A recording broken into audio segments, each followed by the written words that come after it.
I often get asked this question, having worked a lot of criminal trials and having worked a lot with eyewitnesses on the stand as parts of larger investigations. How can you trust the eyewitness accounts we call the Gospels if eyewitness testimony is so utterly unreliable to begin with?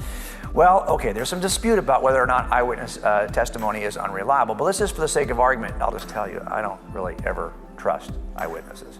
And I often say this, I don't want to get burned by an eyewitness on the stand, in a jury trial. That's the last place you want to first discover that your eyewitness has been lying to you. And many of my cases ended up on Dateline, so I certainly don't want to go on national television and find out that a witness is lying. And it can happen. So I just learned over the years, I don't trust. If you told me I can't trust an eyewitness, I'm like, yeah, no kidding. I don't trust eyewitnesses. I will never, ever start off trusting an eyewitness. Let me tell you what I do instead. I test eyewitnesses. We have a test that we run in every criminal trial. It's in the jury instructions for jurors to assess eyewitnesses. Were they really there to see what they said they saw?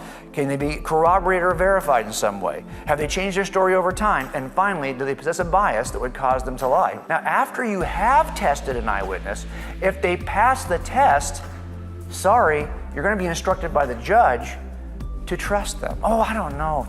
You know, he reminds me of my Uncle Phil, and my Uncle Phil's a liar. I can't trust this guy. He reminds me of Phil. Really? Did you test him? Well, yeah. Did he pass the test? Well, yeah. Then I'm sorry. I don't care if you don't like the way he looks. You have to trust him as an eyewitness because he passed the test. Now, I will tell you that as I looked at the Gospels, I was not I didn't want to be a Christian, but they passed the test. And then I was stuck. If I'm going to be honest, a judge would have instructed me to trust what's being said because they passed the test. So now you know. These are the 4 ways that you're going to test an eyewitness. Were they really there to see what they said they saw?